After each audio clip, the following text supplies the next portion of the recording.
Muito boa tarde a todos. Boa tarde, quem está agora a ver em direto. Vamos dar início ao segundo webinar, apresentação e esclarecimentos sobre as bolsas Mais Valor em Saúde, Vidas que Valem. Este projeto de bolsas de Value Based Healthcare é uma iniciativa da Gilead Sciences, da IASSIST e da Exigo, à qual a APA deu o seu total apoio desde o primeiro minuto, dado a pertinência do tema também dentro daquilo que é matéria de gestão hospitalar e aquilo que o aporte que os gestores de saúde podem dar a iniciativas também deste género, em qualquer unidade de cuidados de saúde. Estamos a falar de uma iniciativa cujo objetivo macro é informar e apoiar os hospitais portugueses na implementação de projetos que permitam a melhor adoção, a melhor alocação dos recursos em saúde. Estamos a falar de projetos que induzam a eficiência da utilização de recursos e somos todos sensíveis a esse tema.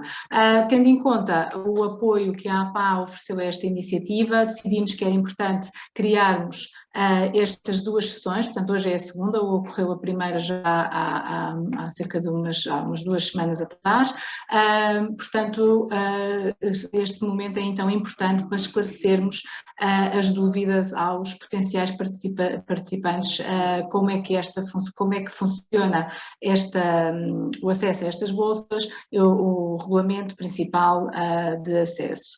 Portanto, hoje então temos a equipa do costume para nos ajudar aqui a esclarecer quem nos está a ver.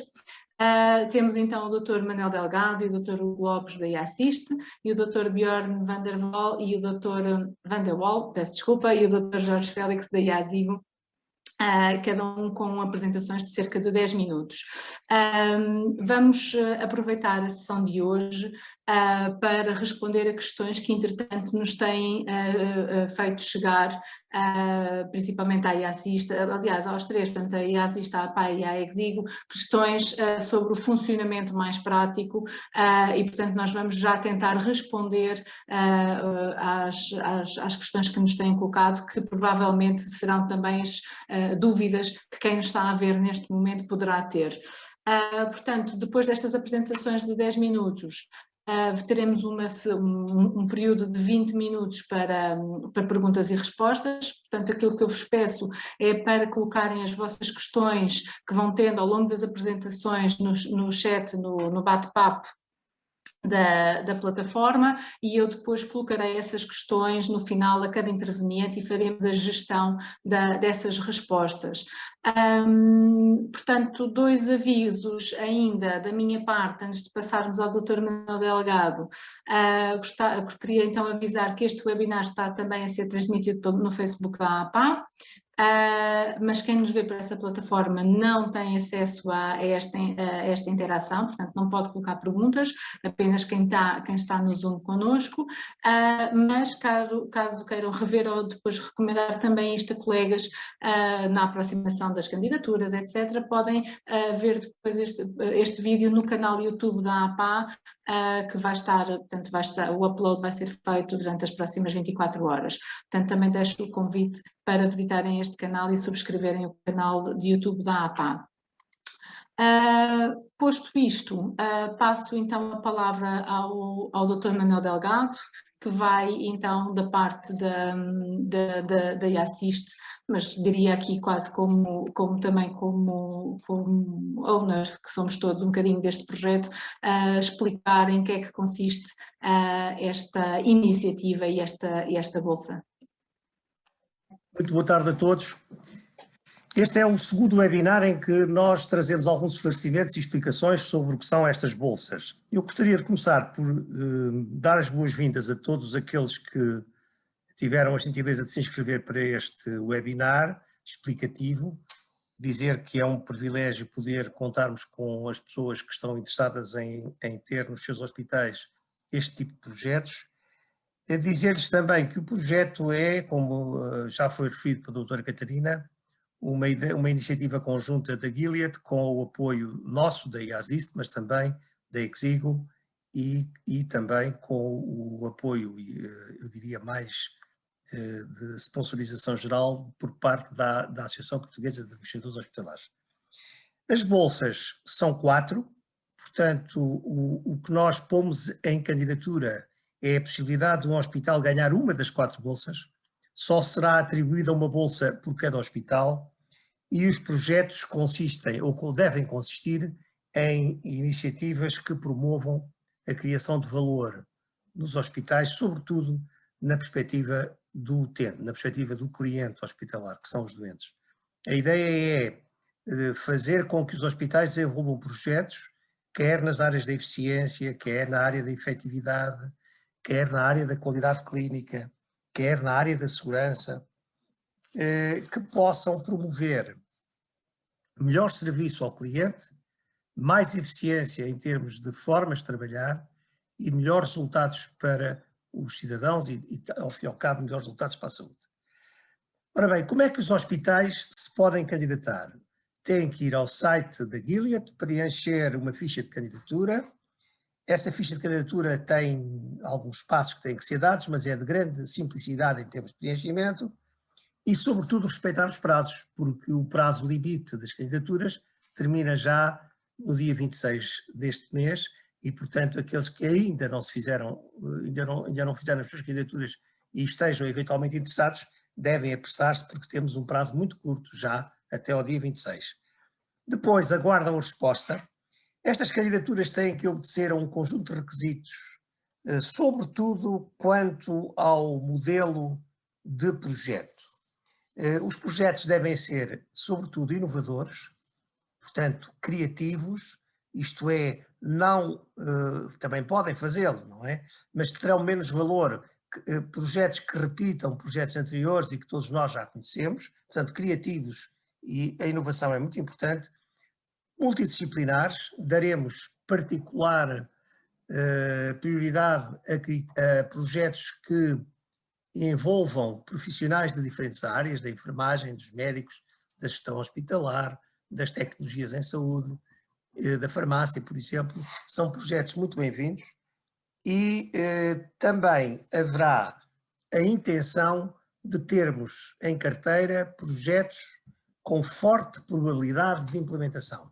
Isto é, às vezes temos ideias boas, inovadoras, mas os projetos que temos em mente dificilmente serão concretizáveis, por variedíssimas razões. Umas de natureza logística, outras de natureza técnica, outras de natureza organizacional ou estrutural, impedem-nos de conseguir passar de boas ideias para bons projetos e boas concretizações. Portanto, sendo assim, nós salientamos a importância de apresentarem projetos que tenham grande probabilidade de ser efetivamente realizados. E também, já dissemos isso, já disse isso há pouco, projetos que tenham um forte impacto na vida das pessoas, sobretudo dos doentes. É claro que esse impacto pode ser mais direto ou mais remoto, mais indireto, mas é importante que no fundo, estes projetos, todos eles, tenham como objetivo final criar condições para que os doentes sejam melhor atendidos, melhor tratados e tenhamos com eles melhores resultados. Não serão aceitos, naturalmente, projetos que já estão em curso, isto é, projetos que estão em execução ou em início de implementação. Esses projetos já fazem parte da história desses grupos de trabalho, desses hospitais.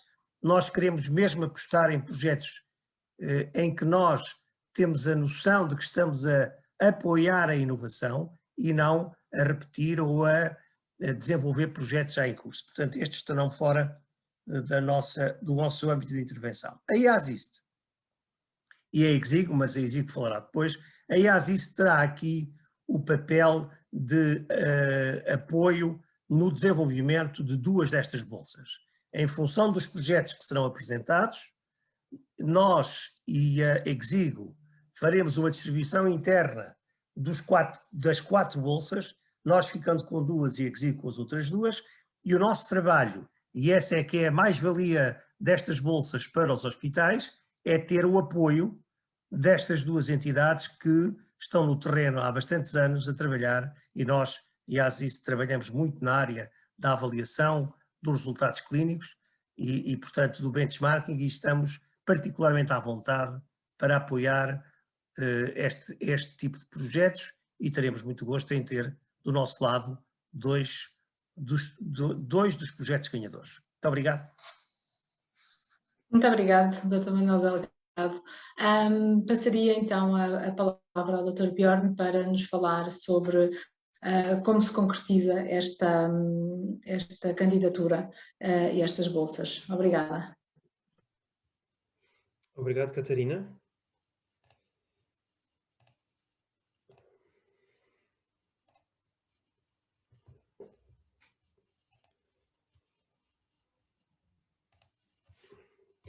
Irei então, nesses breves 10 minutos, tentar falar um pouco como é que se vai concretizar, ou que se pode concretizar uma candidatura a umas das bolsas. Só um pequeno overview deste primeiro ano de Mais Valor em Saúde, Vidas que Valem, que consiste em 3 fases. Uma fase das quais já passamos, neste momento estamos na segunda fase, depois irá obviamente haver a terceira. A primeira fase era uma de formação e capacitação, que consistiu em 2 workshops que foram dados sobre a introdução à gestão de valor em saúde, Value-Based Healthcare, e também alguns casos práticos que foram apresentados, tanto por parte da Assist como da Exigo. Neste momento estamos na fase de candidaturas e depois posterior atribuição das bolsas de financiamento. Como o Dr. Manuel Delgado já disse, são 4 bolsas, constituídas por horas de apoio especializado no valor de 50.000 euros. E aqui gostaria de aproveitar para explicar um pouco melhor o que é exatamente esta bolsa de 50.000 euros é. Como está lá escrito, basicamente a bolsa será um equivalente a 50.000 euros de horas de apoio especializado por parte de Exigo ou por parte de Assist. 2 bolsas irão ter o apoio de Exigo, 2 bolsas irão ter o apoio de Assist. Isso quer dizer o quê? Se para um projeto se pretende ou for necessário comprar algum equipamento e que estão-se a colocar, podemos utilizar estas 50.000 euros para fazê-lo?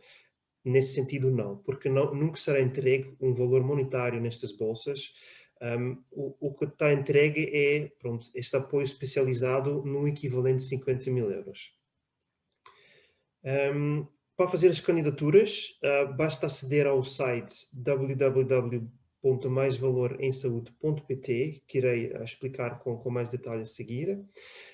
E depois de atribuir as bolsas às 4 projetos e depois do ano de projeto, haverá também um terceiro momento de publicação e partilha das boas práticas. O que está previsto, no mínimo, é a publicação de 2 abstracts para cada projeto. Um será um abstract sobre o que é o projeto vencedor, e isso terá que estar disponível no site maisvaloremsaude.pt no prazo máximo de 1 ano. O segundo abstract já é um abstract sobre a conclusão do projeto, o percurso da sua implementação e, se possível, se existirem, se sejam mensuráveis os resultados do projeto. Obviamente aqui também estamos aqui para incentivar a divulgação dos resultados dos projetos em outros tipos de fóruns ou publicações, em publicações científicas. Obviamente isto sendo de exclusiva responsabilidade dos autores dos projetos, mas estamos aqui obviamente para incentivar isto tudo porque acreditamos que todos beneficiam de potenciais novas metodologias e novo tipo de abordagens no que diz respeito à gestão de valor em saúde. Agora, voltando para a fase em que estamos, que é as candidaturas às bolsas e a atribuição dos mesmos. Pronto, as candidaturas são para equipes dos hospitais do SNS e aqui também, já talvez prevendo uma pergunta que pode chegar, pode haver equipas ou projetos em que há vários hospitais envolvidos, inclusive podem haver projetos em que há hospitais envolvidos e também instituições de saúde primária, desde que a entidade se candidata seja um hospital e houver um hospital que se responsabiliza, ou seja, quase o lead nesta iniciativa. A candidatura tem que ser feita de via eletrónica num formulário próprio, que já irei explicar a seguir, com uma data limite de 26 de março de 2021. Pronto, quem aceder ao site www.maisvaloresaude.pt, no canto superior direito, irá ver um botão Candidaturas. Carregando este botão, é dirigido para uma área reservada onde a pessoa pode fazer o login. Agora, de duas uma, ou a pessoa já tem o login e basta colocar aqui o e-mail e a palavra-passe e entrará no sistema de candidaturas. Para quem ainda não tem este login, terá que pedir, e aqui em baixo, né, ainda não se encontra registrado, registre-se aqui. Aqui só uma nota também, este registro pode demorar de algumas horas até um dia, por isso convém as equipas que querem se candidatar para estas bolsas fazerem este registro o mais rapidamente possível, para garantir que, pelo menos alguns dias antes da data limite, tenham acesso garantido e que conseguirem fazer o upload dos documentos todos necessários para a candidatura.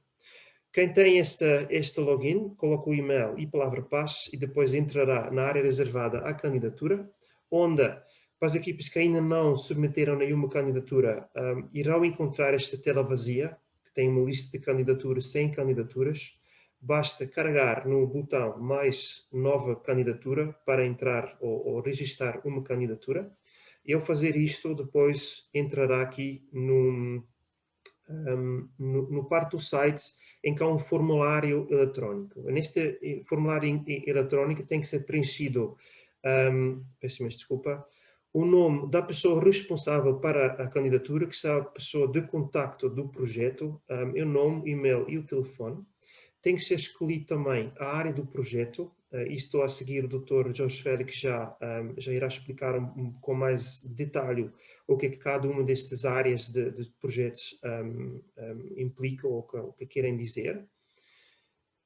Passando abaixo na folha, é preciso preencher alguma informação geral, é o nome do projeto, identificação de parceiros com outras instituições, ou seja, se for, por exemplo, um conjunto de hospitais que querem submeter um projeto, quem irá candidatar-se é um hospital, mas aqui consegue-se colocar as parcerias que tem com outros hospitais, ou com instituições de saúde primária, ou outros parceiros que se identificou serem necessários para a execução do projeto.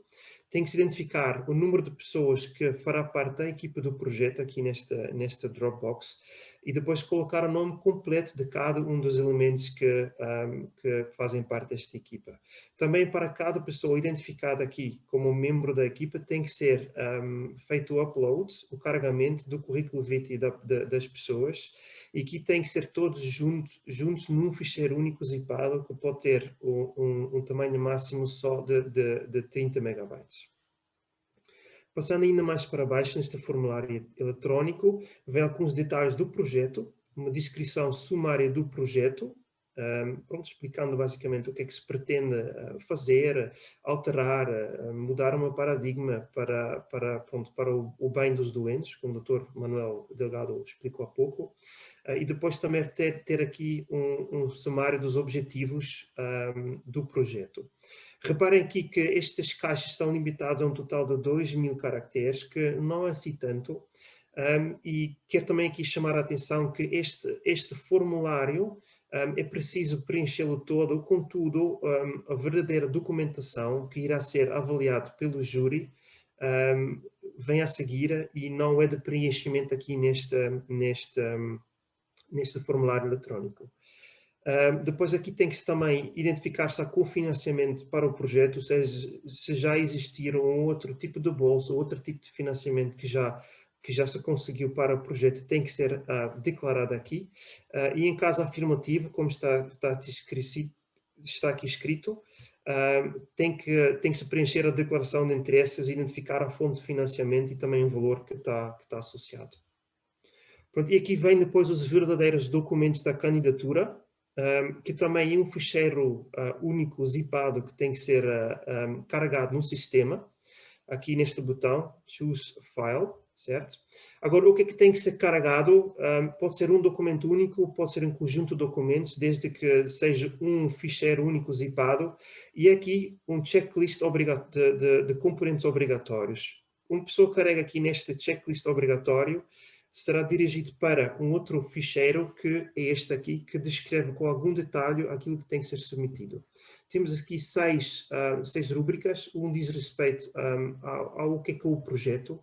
Tem que haver de novo o título, obviamente, a descrição do projeto. Tem que haver uma descrição dos objetivos e as métricas da avaliação de desempenho propostas. Ou seja, imagina que queremos implementar um projeto que pretende inovar ou alterar algum caminho dentro do hospital, ou um fluxo de doentes, ou uma maneira de abordar os doentes. Tem que se propor aqui também algumas métricas da avaliação que pretendem medir o sucesso desta implementação. Tem que haver uma descrição detalhada das atividades a desenvolver. Tem que se declarar ou demonstrar também qual é a afetação dos recursos técnicos e humanos, e também submeter a bibliografia referência pertinente, obviamente, que é referida nos documentos anteriores. Também muito importante é uma calendarização da execução detalhada, que explica, neste ano do projeto, o que é que iria acontecer, em que fase do projeto.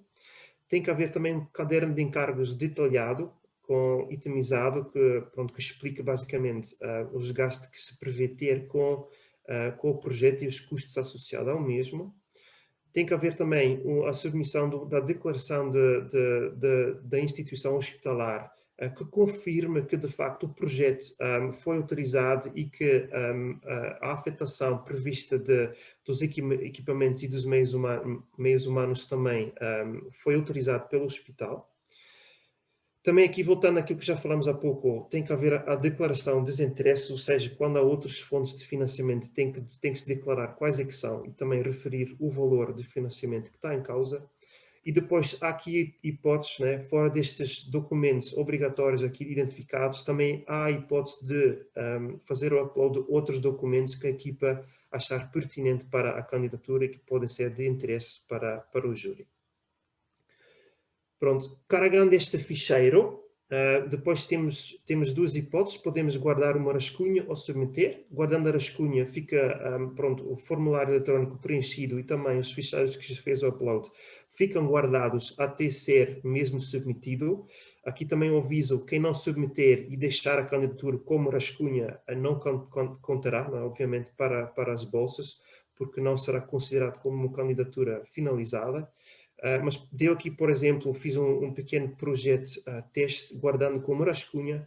Quem depois voltar à lista de candidaturas, ou seja, a tela inicial depois de fazer o login, terá aqui a referência ao projeto que já está guardado aqui como rascunha. E como conseguem ver, conseguem fazer várias candidaturas. Obviamente, cada instituição pode fazer várias candidaturas, embora depois haver apenas por instituição a possibilidade de um projeto ser um projeto ganhador de uma das bolsas. Pronto. Estas candidaturas têm que ser feitas, como já disse, até o dia 26 de março. Está previsto durante o mês de abril de 2021 haver a avaliação por um júri de 7 personalidades de reconhecimento de mérito destas candidaturas, e aqui o Dr. Hugo Lopes já irá explicar um pouco melhor quem é este júri e quais são os critérios de avaliação. Depois haverá, durante o mês de maio, a divulgação dos 4 projetos e das 4 equipas que ganharam uma das bolsas. Numa primeira instância, será por escrito pelo júri aos responsáveis dos projetos vencedores. Depois também haverá a apresentação dos projetos vencedores pelas equipas dos projetos numa cerimónia pública especialmente designada para este efeito, e depois haverá também a divulgação dos 4 equipas das bolsas dos projetos ganhadores no site maisvalorsaúde.pt. E depois, por fim, obviamente, depois da divulgação, depois da atribuição das bolsas, haverá uma fase de implementação. E nesta fase de implementação, um requisito da candidatura é que o projeto tenha uma duração máximo de 1 ano. Ou seja, também é uma coisa muito importante: quando se pensa no projeto e na proposta que faz da candidatura, tem que ser execuível, obviamente, num período máximo de 1 ano. Como já dissemos algumas vezes, os projetos contarão com o apoio especializado 2 bolsas, 2 projetos por parte de Assist dos bolsas dos projetos por parte da Exigo, e este apoio especializado consiste em horas de apoio, não é um montante monetário que será entregue e que pode ser utilizado à vontade pelas equipas. Pronto, e aqui, até aqui o meu contributo para hoje. Muito obrigada, Dr. Bjorn. O Dr. Bjorn, como já foi respondendo também a algumas questões que, entretanto, nos foram sendo colocadas, mas podem colocar esclarecimentos, por mais personalizados à vossa realidade que tenham, coloquem, por favor, aqui na parte do bate-papo da Questions and Answers em baixo.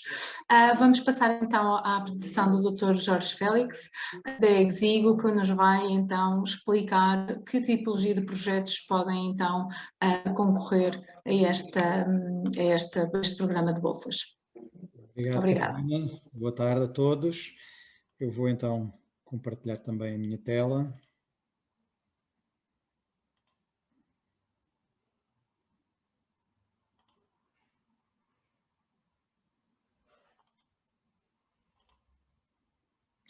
E eu gostava de começar por cumprimentar todos os nossos parceiros desta iniciativa, a APA, a Assist, a Gilead, que apesar de não estar aqui fisicamente presente no webinar, também está muito envolvida neste projeto Mais Valor em Saúde, Vidas que Valem, e também os nossos outros parceiros, as ordens profissionais dos enfermeiros, dos médicos e dos farmacêuticos. Eu irei abordar a tipologia de projetos que, em princípio, nós consideraremos mais ajustados ou adequados a estas bolsas. Como já foi identificado, existe uma área no formulário de candidatura onde é sugerido que identifiquem a área do projeto por estas grandes áreas, que eu irei detalhar com um pouco mais de pormenor. E as áreas que nós tínhamos pensado são a integração dos cuidados, por exemplo, os centros de responsabilidade integrados, medição de resultados com foco no doente, financiamento e partilha de risco no setor da intervenção dos hospitais, tecnologias de informação e de comunicação e avaliação e dispensa de tecnologias da saúde. Ainda assim, deixamos uma outra área para outros projetos que se possam considerar projetos dentro da área da prestação de cuidados com base em valor e que tenham, como já foi explicado, uma forte componente de impacto, quer na atividade do hospital, quer na saúde dos doentes e na perspectiva e na vida dos próprios doentes. Por isso, há sempre a hipótese, desde que os projetos estejam nesta área do mais valor em saúde, que possam selecionar outras áreas que não foram identificadas por nós, mas que serão igualmente apreciadas pelo júri. E trago-vos aqui apenas, só para concretizar um bocadinho mais, alguns detalhes dentro destas áreas. Por exemplo, quando pensamos na integração dos cuidados, podemos pensar em instituir práticas clínicas centradas nas necessidades dos doentes, que envolvam adaptação, alterações à organização interna ou, eventualmente, formas de gestão mais eficientes, gestão dos recursos, gestão dos percursos ou gestão das expectativas dos próprios doentes. Toda uma área da governação clínica que contribua para a melhoria contínua da qualidade dos cuidados que são prestados. Por exemplo, projetos que visem alterar a acessibilidade e os tempos de resposta da instituição, são projetos que se enquadram perfeitamente. Projetos que tentem rentabilizar alguma da capacidade que já está instalada na instituição, ou então projetos que desenvolvam ou promovam autonomia, maior envolvimento das equipas, maior responsabilização dos profissionais na gestão dos recursos, também são projetos que são candidatáveis. Por outro lado, pensamos que também na área da medição dos resultados com foco no doente, é uma área que é muito interessante para nós. Trago-vos aqui algumas referências de avaliações que já são realizadas hoje em dia de medição de resultados no nosso Serviço Nacional de Saúde. Contudo, se nós formos verificar todas estas avaliações, geralmente os indicadores são indicadores de desempenho, indicadores de acesso, que normalmente não incluem a visão do doente. Daí que, apesar de obviamente estes indicadores serem todos muito pertinentes e terem a sua aplicabilidade, naturalmente que nestas bolsas estamos à procura do desenvolvimento de indicadores que se foquem no doente. E que tipo de indicadores poderão ser esses? Por exemplo, indicadores relacionados com a medição da qualidade de vida do doente e como é que o doente percepciona os cuidados que lhe estão a ser prestados, até que ponto é que a experiência dos doentes nos hospitais, como sabemos, muitas das vezes os doentes são vistos por múltiplos profissionais e às vezes em equipas multidisciplinares, mas o doente tem que percorrer vários serviços e isso às vezes é um percurso que nem sempre está otimizado na perspectiva do doente, e é importante fazermos essa avaliação das experiências e dos resultados tal qual os doentes os veem.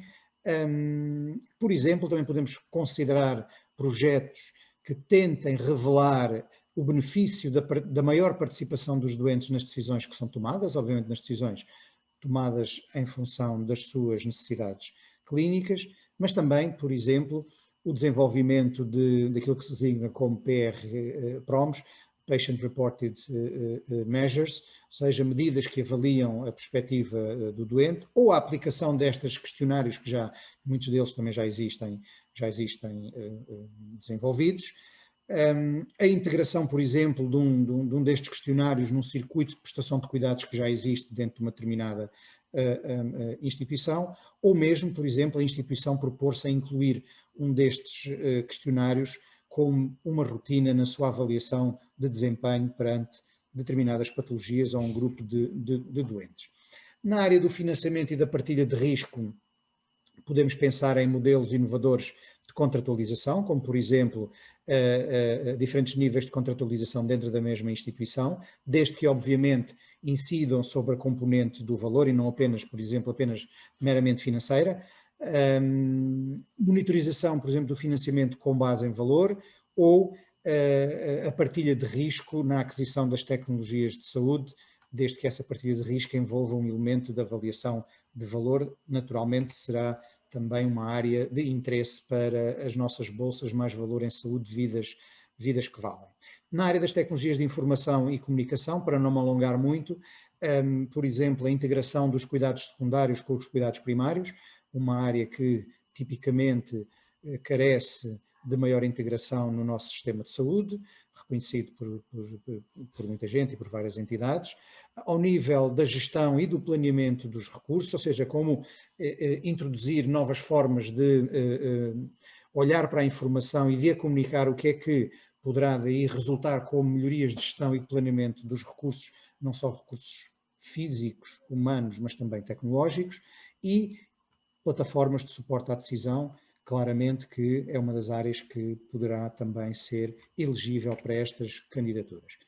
Para finalizar, na área da avaliação e dispensa de tecnologias da saúde, nós temos sistematicamente vários exemplos, até às vezes na comunicação social, de como o acesso às novas tecnologias é fonte, entre aspas, de crispação entre os diferentes decisores, e agora o caso recente do tratamento para a fibrose quística, claramente que denota que às vezes quando os assuntos vêm para público que há algum problema no circuito decisional da avaliação destas tecnologias, que nem sempre vai de encontro às expectativas que as pessoas têm, por isso talvez um projeto nesta área de como é que se poderá lidar com estes aspectos críticos da decisão, da avaliação das tecnologias da saúde, ainda em ambiente muito, muito precoce, não é? Sabemos que este produto ainda nem sequer está aprovado na União Europeia, mas a decisão tem que ser tomada, alguém vai ter que a tomar, ou sim ou não, porque disso depende depois, às vezes, a vida dos doentes. Por isso, Também nesta área, penso que será uma área muito interessante para apresentarem candidaturas que se relacionem com esta avaliação e a dispensa destas tecnologias, por exemplo, melhor integração entre as decisões centrais e as necessidades locais dos diferentes hospitais, melhorias de acesso à tecnologia ou, eventualmente, até projetos que visem a optimização do desperdício e optimização destes recursos, porque muitas destas tecnologias nem sempre são optimizadas e, face aos elevados recursos financeiros que exigem, há sempre espaço para optimizar e minimizar o desperdício. E, para finalizar, obviamente, estas são as áreas que nós vimos, mas apelamos muito à vossa criatividade, sabemos que há muita criatividade nos hospitais do Serviço Nacional de Saúde, há um cotidiano que vocês conhecem da realidade e que provavelmente veem a possibilidade de existir projetos onde nós, quer a Exigo, quer a EASSIST, possamos, com o nosso conhecimento e a nossa experiência, aportar algum valor que seja útil para os hospitais, para que, com base nesta lógica do mais valor em saúde, vidas que valem, possamos em conjunto implementar estes projetos com sucesso. Obrigado e fico, obviamente, disponível para as vossas questões. Catarina? Obrigada, Dr. Jorge. Ficou então claro que tipologia de projetos e o apelo à criatividade porque efetivamente o valor também está nas pessoas que trabalham no terreno e conseguem identificar essas necessidades e onde é que conseguem elas próprias contribuir com mais valor para o utente. Queria avisar ou relembrar que esta gravação vai ficar disponível no canal do YouTube da APA e depois podem consultar ou podem depois recomendar a outros colegas para consultarem. Vamos passar então já à última apresentação desta sessão, o Dr. Hugo Lopes da EASSIST, que nos vai então falar sobre os critérios de avaliação que estão então neste projeto de bolsas. Muito obrigado Catarina. Boa tarde a todos. Bem, como o Dr. Bjorn disse, nós então selecionamos, antes de passar aqui aos critérios de avaliação que o júri vai estar disponível, apresentar o júri. Portanto, nós o que fizemos foi selecionar aqui um grupo de personalidades com relevância no setor da saúde, mas de diversas áreas. Portanto, temos como presidente do júri a doutora Maria de Belém, tem obviamente uma visão mais geral de todo o setor da saúde. Depois Alexandre Lourenço, responsável pela APA, mais ligado às áreas de economia, de gestão. Depois temos os 3 bastonários, dos enfermeiros, farmacêuticos e ordens médicos. E depois temos o professor Pita Barros, mais ligado também à economia. E depois pensámos numa personalidade que representasse, digamos que a sociedade civil. E então convidamos o Dr. Nicolau Santos, presidente da Lusa. Porquê? Também para abarcar uma visão da própria sociedade, ou seja, se tivermos projetos mais ligados, se calhar à economia, à gestão, provavelmente o Dr. Alexandre Lourenço e o professor Pita Barros irão se calhar valorizar mais esse tipo de projetos. Se tivermos mais poderes ligados à enfermagem, obviamente a ordem dos farmacêuticos terá tendencialmente uma tendência maior em valorizar mais esses projetos. Portanto, aquilo que nós fizemos foi, ao selecionar este conjunto de personalidades completamente distintas e também aqui alguém da sociedade civil, tentar abarcar aqui um maior número de pessoas e uma visão mais global do que é isto, mais valor em saúde. Porque uma das perguntas que nos fizeram durante estas semanas é como é que é possível avaliar o valor em saúde, não é? Quer dizer, com base nos projetos, como é que atribuímos mais valor a um projeto face a outro, não é? Portanto, o que nós fizemos para facilitar a vida ao júri, obviamente para que possam avaliar os projetos que irão ao concurso, foi então criar aqui uma grelha, uma matriz de avaliação, composta por 3 grandes áreas. Reparem, a primeira área tem a ver com o mérito da própria equipa de investigação, portanto a equipa associada a cada um dos projetos. A segunda, a qualidade do projeto, e reparem que é a área que mais importante nesta matriz, que vale 50% de toda a pontuação geral. E depois uma terceira área, mais ligada à estrutura e à própria organização do projeto, como é que está organizado, como é que está estruturado, se tem metodologia bem definida. Portanto, reparem que nesta primeira área do mérito da equipa de investigação, procuramos avaliar, ou o júri irá procurar avaliar, dois subaspectos. Portanto, a própria experiência prévia dos elementos que compõem esta equipa e se os projetos anteriores realizados por esta equipa, se tiveram alguma apresentação, se tiveram alguma apresentação pública, um póster, ou um abstract, ou uma comunicação oral, ou então algo mais específico que é, obviamente, a publicação científica de um paper. Portanto, foi o que o Dr. Bjorn estava a dizer. Aquilo que nós procuramos é que estes projetos sejam aplicáveis, mas depois que os seus resultados também sejam comunicados para outros players, quer aqui em Portugal, quer também aqui numa divulgação mais ampla em artigos científicos. Portanto, contudo, isto não quer dizer que equipas mais jovens que não tenham tanta experiência na criação, desenvolvimento deste tipo de projetos não possam participar, obviamente podem. É por isso que também a ponderação na avaliação do mérito da equipa é a mais baixa, portanto, vale apenas 10%. A que mais pesa na avaliação do júri, obviamente, a qualidade do projeto. Portanto, se é original ou não e se é possível ser aplicado, porque nós podemos ter um projeto completamente inovador, que é mudar o financiamento do SNS, portanto, isto é extremamente interessante, extremamente inovador, mas depois, se calhar, para aplicar nos próximos 12 meses, torna-se, se calhar, uma tarefa muito complicada. Portanto, aquilo que o júri vai procurar avaliar em cada projeto são estas subáreas. É a originalidade e a inovação e o interesse do projeto em causa e a capacidade de ele ser aplicado num período de 12 meses e, quem sabe, servir este projeto como benchmarking para outros projetos futuros, ou seja, a capacidade de ser aplicado em outros hospitais. Portanto, aquilo que se procura também é não só o projeto ser original, mas até que ponto é que não pode servir de rampa de lançamento para outros projetos, para outros hospitais adotarem o mesmo projeto ou projeto similar àquele que está a ser avaliado. E, obviamente, esta qualidade do projeto é aquela que mais pesa neste score final. Portanto, 50% da avaliação está aqui nesta área, na qualidade do projeto.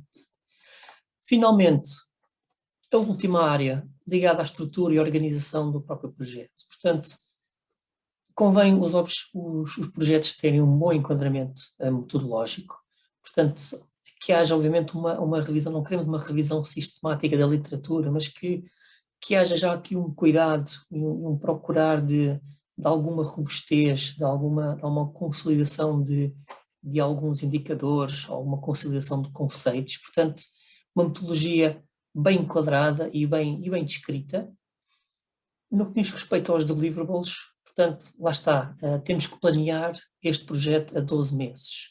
Portanto, o que nós precisamos é que os projetos tenham um calendário bem definido. Obviamente, sabemos que ao longo de 12 meses podemos sempre ajustar o calendário, mas tem que haver um calendário à partida bem definido.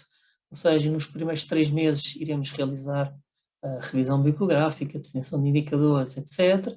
Depois a procura de dados, depois a análise, depois a elaboração do relatório, pósteres ou artigos. Portanto, vai ser bastante valorizado a calendarização das etapas de cada um dos projetos. E, obviamente, também aqui a questão de orçamentação. Portanto, como o Dr. Bjorn também disse, portanto, estes 50 mil euros que estão disponíveis para cada projeto são em horas de consultoria. Obviamente, todos os equipamentos terão de ser adquiridos à parte. Portanto, como podem ver, para cada uma destas sub-áreas, o júri irá avaliar numa escala de 0 a 5. Portanto, o 5 a pontuação máxima, obviamente o 0 a pontuação mínima. E depois de cada um destes júris avaliar e pontuar cada um destes projetos, obviamente com base na ponderação de cada uma destas áreas, iremos eleger então os 4 projetos vencedores e serão eles que irão então iniciar estas bolsas mais valor em saúde, vidas que valem. Uma das perguntas que nos colocaram ao longo destas semanas, e metendo aqui um pouco o dedo na própria ferida, digamos assim, é se um hospital ganhar uma bolsa e não cumprir com o que está estipulado na sua calendarização, ou seja, se um hospital define um bom calendário durante os próximos 12 meses e ao fim de 3 meses não conseguiu avançar, ao fim de 6 meses não conseguiu avançar, obviamente, muito dificilmente essa bolsa irá chegar ao fim, portanto, e não transita para o próximo ano. Portanto, digamos que o hospital, naquele projeto, neste primeiro ano, pode acabar com a bolsa, ou seja, apesar de ter sido atribuída no início, se não cumprir aquilo que está escrito, que está calendarizado ao fim de 3, 4, 5, 6 meses, obviamente a execução do trabalho fica muito mais reduzida, portanto, irá perder essa bolsa e essa bolsa não irá transitar para o ano seguinte. Portanto, isto foi uma das perguntas que nos colocaram, é se houver alguma situação em que não consigamos cumprir os objetivos que estão estipulados, obviamente não é resvalar 1 mês, 2 meses, portanto, estamos aqui a resvalar em 3, 4, 5 meses. Portanto, se houver assim um atraso significativo na execução do projeto, a bolsa neste hospital não transita para o próximo ano e o hospital perde a bolsa no ano em que foi atribuída. Portanto, mas obviamente isto não vai acontecer, obviamente aquilo que se pretende são projetos bem estruturados, com uma metodologia bem descrita, com um calendário bem definido e obviamente seja um projeto que possa servir de benchmarking e possa ser aplicado até por outros hospitais. Portanto, da minha parte, Catarina, é tudo. Obrigada, Turo. Acho que ficaram muitas dúvidas que tinham ficado então da apresentação anterior foram agora respondidas. Temos aqui, vou começar já, temos aqui uma dúvida da Paula Alexandra Teixeira que pergunta se projetos que envolvam equipas multidisciplinares incluem departamentos hospitalares não clínicos, como pode ser o exemplo da informática, da gestão e logística, etc. O que pergunta foi isso que percebi, desde que depois da parte de profissionais de saúde, só desde que incluiu um grupo profissional, por exemplo, enfermeiros. Eu acho que esta questão, não sei se o Dr. Jorge pode falar sobre esta questão da composição das equipas, que também não é a primeira vez que nos fazem esta pergunta, não é? Sim, eu acho que a pergunta quase que se responde por si, não é? Equipas multidisciplinares, sejam elas das áreas clínicas ou não clínicas, serão sempre bem-vindas aos projetos. Por exemplo, nós temos projetos que podem ser nas áreas financeiras, na área das tecnologias de informação e comunicação. Naturalmente que os projetos são mais completos quanto mais multidisciplinares conseguirem ser, mas não ficam à cabeça excluídos projetos que não envolvam as áreas clínicas. Naturalmente depois competirá ao júri e fazer a sua seleção, não é? Em função da qualidade e do mérito do projeto. Da qualidade, exatamente. Mas penso que não será um requisito, mas na minha opinião não é um requisito existirem projetos exclusivamente sob índole clínica. Naturalmente o que valorizamos são projetos multidisciplinares em que haja um foco no doente, em que haja um foco na mensuração objetiva de resultados, que tragam e agreguem valor para o hospital e para o doente. Exatamente.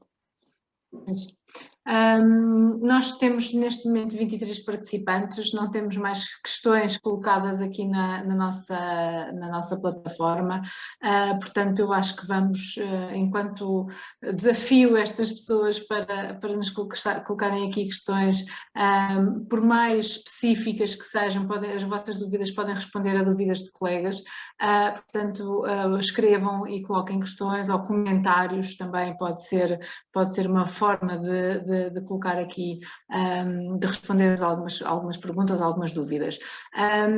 Alguns recados que são importantes de passar. Estamos a falar da questão mais burocrática desta candidatura. É necessário, como disse o Dr. Bjorn, fazer o registro na plataforma, portanto não guardem para o último dia, para o dia 26, não guardem esse registro, portanto façam isso agora e iniciem o processo de preenchimento e depois no dia 26 acabam de preencher e de fazer o upload da documentação e lacram a candidatura. Portanto, essa será a melhor forma de gerir este processo. Outra recomendação que deixo já também tem a ver peço desculpa, com a elaboração da candidatura e os perfis de equipa. Portanto, isto acabamos por responder agora com esta questão. Não sei se têm outras recomendações para deixar. Temos aqui mais uma pergunta. Aproveito. Se há a priori alguma métrica pré-definida de medição seja prevista aplicar aos 12 meses, como é possível, como é que se pode executar se o tempo máximo previsto for de 12 meses? Isto é uma pergunta pertinente e acho que conseguimos responder. Não sei quem é que quer avançar. Eu posso dar o meu contributo, não é? Por exemplo, se poderia haver uma situação dessas, vamos imaginar que o hospital se propõe a fazer uma qualquer alteração e avaliar a sobrevivência global dos seus doentes, ser esse um dos indicadores. Como sabemos, a sobrevivência global para algumas patologias mais indolentes, precisamos de tempo para que os eventos ocorram. Eu diria que, se for este o intuito de um determinado projeto, deveriam colocar um indicador mais puxado à percepção do doente, como por exemplo a medição da qualidade de vida, e que pode ser feita a avaliação muito mais num horizonte temporal bastante mais curto. Por isso, em complemento eventualmente até à sobrevivência global, que se o hospital quiser calcular até um indicador importante, mas colocar sempre o tal indicador do mais valor em saúde, mais puxado à parte do doente. Acho que seria essa a recomendação. É claro que o júri também irá ter os indicadores em consideração quando avaliar a qualidade global do projeto. E indicadores execuíveis durante os 12 meses, penso que são indicadores mais valorizáveis. Outra questão que eu gostava, talvez, se a Catarina me permitir aqui na sequência desta resposta, de dar é a eventualidade de alguma monitorização do projeto em contínuo. Ou seja, o que é que eu quero dizer com isto? Naturalmente que quem tem experiência de implementar estes projetos no terreno sabe que nós não podemos, pura e simplesmente, iniciar a implementação de um projeto, deixá-lo correr livremente e, passado 12 meses, voltarmos a olhar para ele. Ou seja, há aqui uma certa necessidade de monitorização até da implementação do projeto em si, não tem que ver com os indicadores que forem definidos para, por exemplo, a melhoria do cuidado prestado ao doente, mas indicadores de monitorização do próprio projeto. Por exemplo, se um projeto for, primeiro vamos estudar uma certa realidade, depois de estudar a realidade vamos executar um determinado plano e vamos implementar esse plano e vamos medir os resultados, então podem-se estipular algumas fases intermédias em que o projeto pode avaliar os aspectos da sua implementação, eventualmente até pode ter alguma avaliação preliminar de resultados a meio caminho e depois um relatório, obviamente, muito mais detalhado no final, com as métricas e com os indicadores propostos que podem ser de várias dimensões, não é? Indicadores de desempenho, indicadores de acesso, indicadores mais financeiros, menos financeiros, mas desde que depois haja uma tradução, sob o ponto de vista do mais valor para a instituição e o mais valor para o utente. Sim. Eu só ia completar, Catarina, desculpe. Aqui a lógica de nós colocarmos aqui um deadline de 12 meses é para evitar que o projeto resvale, não é? 12 meses, depois passam para 16, claro. Depois passam para 2 anos e depois não há um fim à vista. É importante, como o doutor Jorge estava a dizer, ou seja, ir incluindo vários indicadores ao longo desta timeline de 12 meses, mas aquilo que nós queremos é que este tipo de projetos pode servir uma rampa de lançamento para um projeto em contínuo, não é? Como estava a dizer, pode ser, basicamente, entre estes 12 meses, criar um projeto, criar uma plataforma, mas depois, para além deste projeto, quando acabar estes 12 meses desta primeira edição, o próprio projeto do hospital pode seguir em contínuo, pode até evoluir para outras fases. Portanto, aqui a lógica dos 12 meses não é algo muito rígido, obviamente, mas queremos é que não resvale para 2 anos, para 3 anos, depois nunca há um fim à vista. Claro. Aqui E é haja realmente um um planeamento e uma monitorização. exatamente, é um pontapé de saída, se calhar para um projeto muito mais alargado em cada hospital. Contudo, naqueles 12 meses temos é que fazer o levantamento desta primeira edição deste projeto em cada hospital. Claro. Portanto, a Paula Posso? que colocou a pergunta, sim, pode. Não, esta conversa é muito interessante, mas convém termos a noção de que estes projetos, uns serão particularmente inovadores e podem aparecer apenas na sua fase de montagem de uma estrutura, não é? E outros podem ser mais de implementação e que vão já diretos a resultados. Portanto, uma coisa não invalida a outra e os projetos não têm que ter indicadores medidos mensalmente. Podem até nem ter nenhum, podem é ter a montagem de uma estrutura, como dizia agora o Hugo, no sentido de criar uma base de trabalho para que esse projeto se possa desenvolver nos anos seguintes ou nos tempos seguintes. E, portanto, não acho que os projetos tenham que ter um princípio, meio e fim em termos de resultados finais imediatos para informar sobre qualidade ou sobre isto ou aquilo. Eles têm que ser projetos robustos nas suas intenções, que criem alicerces sobre tudo isso numa primeira fase e depois possa ser-lhes dada continuidade. Eu queria chamar a atenção do pormenor que ainda não foi referido, que é muito simples. Todos estes projetos, para ser apresentados, têm que ter o agreemento dos conselhos de administração. Hoje não falamos isso, na outra sessão falamos, convém ter isto bem presente e eu chamo a atenção das pessoas que estão a assistir a este webinar, porque nós não gostaríamos que aparecessem projetos que não têm, por assim dizer, uma cobertura institucional para poderem ser subsidiados. E, portanto, para nós faz sentido, nós, Gilead, Exigo, e a Asist e a APA, faz sentido que os projetos tenham não só consistência na sua forma de ser apresentados, mas também a possibilidade de serem devidamente suportados pelos conselhos de administração. Muito bem, uma importante nota deixada pelo Dr. Manuel Delgado. Temos aqui outra questão, o colega João Gonçalo Frade pergunta se há algum obstáculo ou recomendação em submeter projetos algo transversais às áreas apresentadas, por exemplo, projetos que otimizem tecnologias já instaladas, mas favorecendo a comunicação entre profissionais, melhorando o tratamento e atitudes terapêuticas. Quem quer responder? Eu penso que a resposta... Posso aportar? Eu penso, pronto, acho que sim, não é? Faz todo o sentido ver projetos com esse tipo de características, que integrem, que sejam transversais e que venham precisamente melhorar e optimizar a capacidade já instalada. Acho que faz todo o sentido esse tipo de projetos. Claro, muito bem. Não temos mais perguntas aqui na plataforma. Não sei se querem deixar alguma última recomendação ou se têm alguma questão para colocar mais a nível, às vezes, de pormenor da plataforma, da utilização da plataforma, a questão dos documentos é uma questão que também foi colocada. Estamos confortáveis com a nossa... portanto, eu nesse caso, e já são... É só uma última nota, eventualmente alguma questão de última hora, no site maisvaloremsaúde.pt existe a possibilidade de enviar um e-mail para a organização, que depois invariavelmente chegará a esta equipa que está aqui hoje. Precisamente. E teremos todo o gosto, obviamente, em clarificar algum pormenor de última hora. Claro.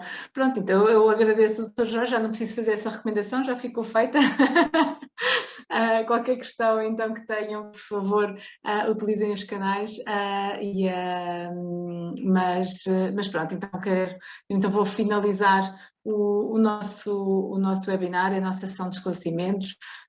Obviamente que estas bolsas mais valor em saúde, vidas que valem, o objetivo é que elas contribuam efetivamente para para cimentar a cultura da gestão de saúde com base no valor, e temos por base, obviamente, a melhoria da qualidade da prestação de cuidados e foco no utente, como foi referido várias vezes ao longo deste webinar. Nós, a APA, estamos a apadrinhar e estamos envolvidos nesta iniciativa. Relembrar que a Bolsa é em tempo de consultoria e a consultoria não é barata, portanto concorram, aproveitem esta Bolsa. Portanto, o site já foi referido, www.maisvaloremsaude.pt, consultem para qualquer dúvida e questão. Relembrar que o prazo termina no dia 26 de março, não deixem o registro para o último dia e, caso queiram rever ou recomendar, por favor, no site, no canal do YouTube da APA, acedam a este vídeo, vai lá estar nas próximas 24 horas e convido também para subscreverem e terem acesso a mais de 600 vídeos, peço desculpa, não são 600, irão ser, neste caso ainda estamos nos 300 vídeos sobre temáticas de gestão de saúde. Portanto, muito obrigada a todos, boa tarde aos 4 por terem estado connosco e até breve. Obrigada.